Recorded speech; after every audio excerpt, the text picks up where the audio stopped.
ఇప్పుడు controller and auditor general మీద నివేదిక ఉంది రెడీగా. ఈ భారత ప్రభుత్వందే, ఇది మళ్ళీ ఎవరిది కూడా కాదు.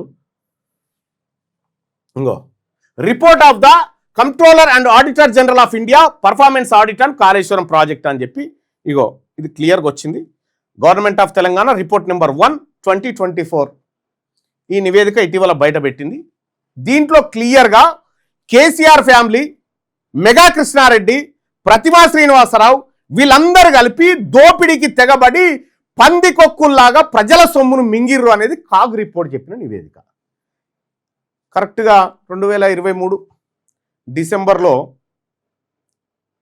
ఈ ప్రభుత్వం కాంగ్రెస్ ప్రభుత్వం అధికారంలోకి వచ్చినప్పుడు, అంతకంటే ముందు రాహుల్ గాంధీ గారిని కాళేశ్వరం ప్రాజెక్టుకు దొరకపోయింది రేవంత్ రెడ్డి. దశకిందిగా, మొత్తం దశకిందిగా. దశకితే ఆడికి తీసుకుపోయి వీళ్ళందరినీ లోపటేస్తా, వీళ్ళందరికీ చర్లపల్లి జైల్లో డబుల్ బెడ్రూమ్ ఇల్లు కట్టించి అలానే ఉంచుతా అని రేవంత్ రెడ్డి కొట్టిన డైలాగులు ఉంటే కావాలంటే వినండి. కాంగ్రెస్ అధికారంలోకి వచ్చిన ఎంబడి చర్లపల్లి జైల్లో కేసీఆర్కు డబుల్ బెడ్రూమ్ ఇల్లు కట్టించి కొడుకు, కోడలు, బిడ్డ, అల్లుడు అందరినీ ఒకటే జైల్లో ఒకటే డబుల్ బెడ్రూమ్ ఇంట్లో ఉంచుతాం. చూసిరు కదా. మరి ఈయన వచ్చి 3 ఏళ్ళ దగ్గరకు వస్తుంది. ఏమైంది రిపోర్ట్ మీద, నివేదిక ఏమైంది, ఈ నివేదిక మీద చర్యలు ఏమైనాయి? కాళేశ్వరం ఎంక్వైరీ ఏం దాకొచ్చింది? సేమ్ మళ్ళీ కేసీఆర్ కుటుంబం తిన్న దాంట్లో వచ్చి రేవంత్ రెడ్డి కొంత కొట్టేసింది. బారాకున్ మాఫ్. ఇక్కడ బక్రాలెవరు? తెలంగాణ జనం. ఎందుకు తెలంగాణ జనం అంటే, కేసీఆర్ తీసుకొచ్చిన అప్పు ఎవరి పేరు పెట్టి తీసుకొచ్చిండు? మన తలకాయలు తాకట్టు పెట్టి తెచ్చిండు కేసీఆర్. ఇగో ఏ బ్యాంక్ దగ్గర ఎట్లా తెచ్చిండు అనేది ఇది. యూనియన్ బ్యాంక్ ఆఫ్ ఇండియా దగ్గర ఎన్ని కోట్లు తెచ్చిండు, దాని ఇంట్రెస్ట్ ఎంత కట్టాలి, ఇగో ఈ లెక్కలన్నీ ఇక్కడ ఉన్నాయి.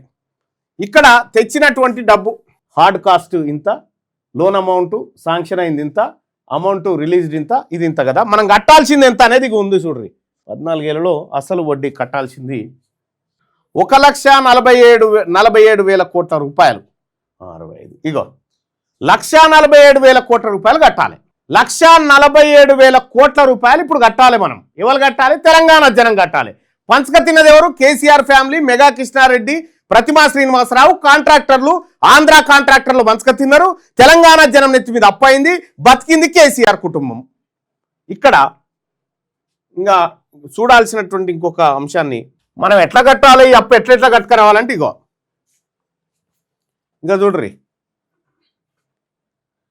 ఫస్ట్ ప్రాజెక్టు 38,500 కోట్లతో నడిచిపోయే ప్రాజెక్టును 81,911 కోట్ల కేసీఆర్ మార్చిండు. చేసిందేమో 1,47,427 కోట్లకు. ఎంత తేడా ఉందో చూడ్రి. 79.98% ఖర్చు పెరిగినా ఆశించిన ప్రయోజనాలు ఎలాంటి పెరుగుదల లేదు.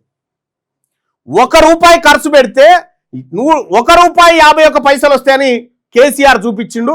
వచ్చిందేమో 0.52. రూపాయి ఖర్చు పెడితే 52 పైసలు వచ్చింది. ఇక్కడ విద్యుత్, రాష్ట్ర కరెంటును మింగేస్తున్న కాళేశ్వరాన్ని ఇక్కడ చూడొచ్చు. 14,344 మిలియన్ యూనిట్ల కరెంట్ అవసరమైతే దానికి ఒక ఏడాదికి 9,036 కోట్ల రూపాయలు కావాలి. బడ్జెట్ తీసుకొచ్చినటువంటి అప్పులు, ఈ అప్పులపై వడ్డీ అడ్డగోలుగా 10% దొరికితే 10 ఇట్లా తెచ్చిన మొత్తం లోన్ ఎంత? 87,369 కోట్ల లోన్ తెస్తే 73,731 కోట్ల రూపాయలు వడ్డీ. ఇవి కలిసి 1,41,544 కోట్ల రూపాయలు ఇప్పుడు మనం కట్టాలి. ఎట్లా కడతాం మళ్ళన్నా అంటే ఇగో ఇట్లా కట్టుకురావాలన్నట్టు. 2024 ఎంత కట్టాలి, 25 ఎంత, 26 ఎంత, 27 ఎంత, 28 ఎట్లా, ఇగో ఇట్లా మొత్తం కలిసి మనం చెల్లించాల్సినటువంటిది 11,359 కోట్ల నుండి 25,109 కోట్ల రూపాయలు ప్రతి ఏడాది ఓన్లీ కాళేశ్వరం అప్పులు కట్టడానికి. మరి కాగ్ నివేదిక చెప్పింది. ఇంకా కేసీఆర్ గారి పర్ఫార్మెన్స్ మీద కొత్తగా ఇంకో సంస్థ దర్యాప్తు ఎక్కర్లేదు. కాగ్ నివేదిక మీద ఎంక్వైరీ చేసి కేసీఆర్ కుటుంబాన్ని తీసుకుపోయి లోపటేయాలి. ఒకటి అది ఈయన చేస్తలేడు. కాగ్ రిపోర్ట్ ఆధారంగా ఈడీ ఎంక్వైరీ చేయొచ్చు. ఇందులో జరిగినటువంటి అవకతవకలు, కాంట్రాక్టర్లకు జరిగిన ఆయాచిత లబ్ధి ఏదైతే ఉందో దానిపైన ఆ సంస్థలను గుప్పిట్లో పెట్టి ఆ సంస్థల పైన రైడ్లు చేసి కాళేశ్వరం ప్రాజెక్టు కథ ఏందో తెలియడానికి కేంద్ర ప్రభుత్వం సిబిఐ ఎంక్వైరీ జరిపించి సిబిఐ ద్వారా ఈ దోషులను పట్టుకోవచ్చు. ఇది బీజేపీ వాళ్ళు చేయరు, ఇది కాంగ్రెస్ వాళ్ళు చేయరు, వీళ్ళు ఇది చేయరు. అప్పేమని నెత్తి మీద పడ్డది? తెలంగాణ జనం మీద పడ్డది. ఇప్పుడు నేను చెప్పిన లెక్కలలో ఒక్క 0.1% తేడా ఉన్నా, ఇది నాది కూడా కాదు, మీరు అర్థం చేసుకోండి, కంట్రోలర్ అండ్ ఆడిటర్ జనరల్ నివేదిక, ఇది భారత ప్రభుత్వం బయట పెట్టినటువంటి నివేదికలో క్లియర్గా ఈ లెక్కలు ఉన్నాయి. ఈ కాళేశ్వరం డ్రామా ఆడుతున్నటువంటి కేసీఆర్ కుటుంబాన్ని కమిషన్ల పేరు మీద ఇది తీసుకున్నారు అని చెప్పి కమిషన్లు కొట్టిన కాంగ్రెస్ ప్రభుత్వం కానీ, వీళ్ళిద్దరి డ్రామా వల్ల కాంట్రాక్టర్లను గుప్పిట్లో పెట్టుకొని పార్టీ ఫండింగులు తీసుకుంటున్నటువంటి భారతీయ జనతా పార్టీ కానీ, వీళ్ళ వల్ల వీళ్ళు ముగ్గురు కలిసి తెలంగాణ రాష్ట్ర ప్రజల రక్తం తాగుతా ఉన్నారు. వచ్చిందా ఏమన్నా లాభం అంటే 40,000 ఎకరాలు మారలే 18 లక్షల ఎకరాలు. ఇది కేసీఆర్ చేసిన చిన్నాభిన్నం దుర్మార్గమైన దోపిడీ అయితే దాన్ని ఇప్పుడు మరి కేసీఆర్ అది చేసిండు కదా, మరి మేము ఒకటి చేయాలి కదా. చలో, ఆయన కాళేశ్వరం చేసిండు, నేను మూసి చేస్తాను, ఈయన మూసి ముంగటేసుకున్నాడు. ఇప్పుడు ఆ కేసీఆర్ చేసిన కాళేశ్వరం, రేవంత్ రెడ్డి చేయబోతున్నటువంటి మూసి రెండు ఒకటే. ఇక పైపెచ్చు ఇన్స్టాంట్గా డబ్బులు సంపాదించే మార్గాలు. హైదరాబాద్ మెట్రో రైల్ ఎల్ఎన్టీ సంస్థ వాడు, నేను నడపలేకపోతున్నా, నా వల్ల అయితలేదని ఆడు చేతులు ఎత్తేస్తే క్లియర్గా ఏపీ గవర్నమెంట్కి అప్పుడు ఎల్ఎన్టీకి మధ్య కుదిరినటువంటి ఎంఓయూలో ఒక క్లాస్ పెట్టుకున్నారు. నువ్వు ప్రాజెక్టును మధ్యలో విడిచిపెట్టిపోతే, నడపనని వెళ్ళిపోతే నువ్వు పెట్టిన 2,000 కోట్ల పెట్టుబడియా, నువ్వు బ్యాంకుల దగ్గర తెచ్చినటువంటి అప్పు ఏదైతే ఉందో దాంట్లో 90% కడతా, 10% నువ్వే కట్టాలనేటువంటి ఎంఓయూ ఉంటే, ఓవర్ నైట్లో కిషన్ రెడ్డి, రేవంత్ రెడ్డి, హరీష్ రావు ముగ్గురు కలిసి ఎల్ఎన్టీ పేరు మీద కమ్సే కమ్ 3,000 కోట్లు మింగిరు.